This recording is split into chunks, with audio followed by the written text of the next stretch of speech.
Baik, perkenalkan nama saya Muhammad Naufal dari kelas 1 D3 Administrasi Bisnis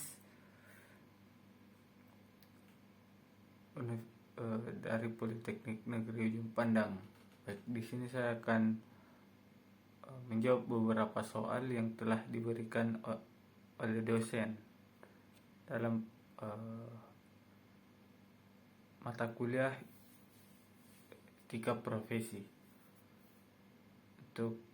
Untuk soal pertama, jelaskan etika dalam percakapan.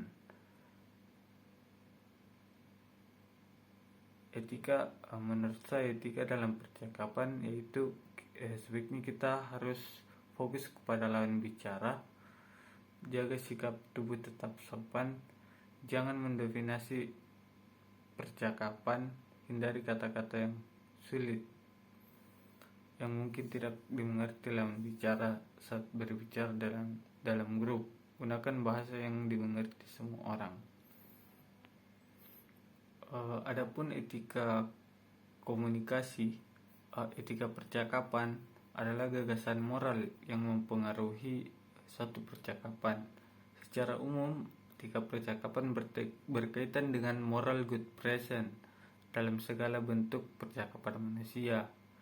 Ini termasuk percakapan antar orang ataupun media massa ataupun digital, seperti itu. Untuk nomor 2, jelaskan etika percakapan dalam media sosial. Adapun etika komunikasi yang baik dalam media sosial adalah jangan menggunakan kata kasar, provokatif, porno ataupun sara. Jangan memposting artikel atau status yang bohong. Jangan mengcopy paste artikel atau gambar yang mempunyai hak cipta, serta memberikan komentar yang relevan. Untuk nomor 3, jelaskan tentang kode etik menerima telepon. Kode etik menerima telepon dengan baik. Gunakan suara yang alami, tidak dibuat-buat dan tidak dilebih-lebihkan, serta suara Anda dengan senyuman dan rasa ingin menolong. Gunakan kata atau kalimat yang dapat menarik perhatian selama 3 kali dalam percakapan. 4. Jelaskan skill yang dibutuhkan dalam pekerjaan sosial. 1. Keterampilan melakukan assessment, keterampilan berkomunikasi, advokasi dan leadership, keterampilan pemecahan masalah, keterampilan berpikir kritis, menghormati perbedaan, keterampilan intervensi, dan keterampilan mendokumentasikan. Pertanyaan kelima, berikan beberapa contoh yang tergolong profesi pekerja sosial. Pertama, guru, dan kedua tim SAR, 3 petugas pemadam kebakaran, keempat perawat, kelima psikolog.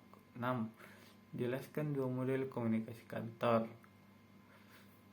Pertama, komunikasi atas bawah. Salah satu jenis komunikasi kantor yang pertama adalah komunikasi yang bisa disebut dengan komunikasi ke atas bawah atau komunikasi top down. Komunikasi ini menunjukkan 2 hal, yaitu bahwa pengirim pesan memiliki kedudukan struktural yang lebih tinggi daripada menerima pesan.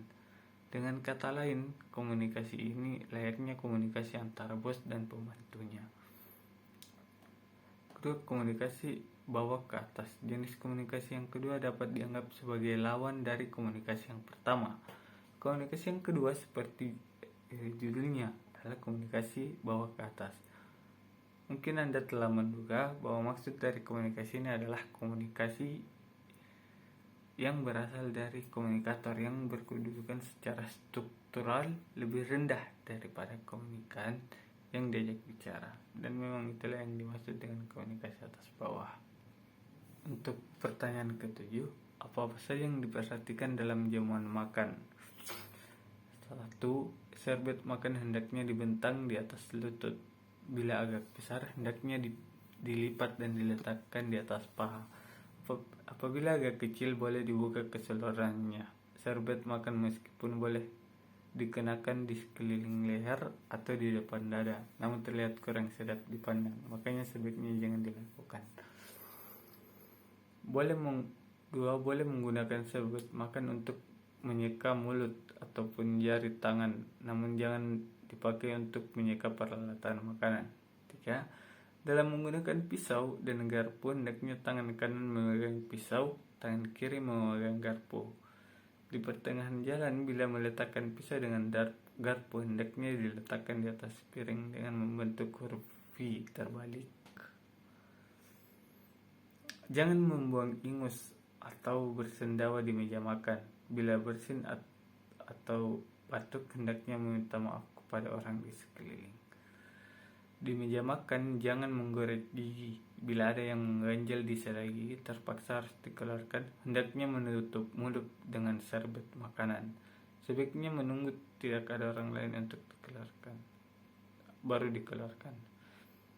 Beberapa jenis makanan seperti roti, mentega, selai, acar, buah-buahan yang dikeringkan, permen dan lain-lain perlu menunggu nyonya rumah mempersilahkan baru disantap. Setelah makan, para tamu hendaknya menunggu nyonya rumah berdiri, baru satu persatu mungkin mengikutinya meninggalkan meja makan. Untuk pertanyaan ke-8, sebutkan alat-alat apa saja dalam bahasa internasional ataupun Inggris yang digunakan dalam jamuan makan. Yang pertama ialah soup spoon, 2 dessert spoon, 3 coffee or teaspoon, fork, dinner fork, stick fork, fish fork, cutlery, dinner knife, stick knife, butter knife. Sekian dari saya. Wabillahi taufiq wal hidayah. Wassalamualaikum warahmatullahi wabarakatuh. Mohon maaf bila ada salah kata.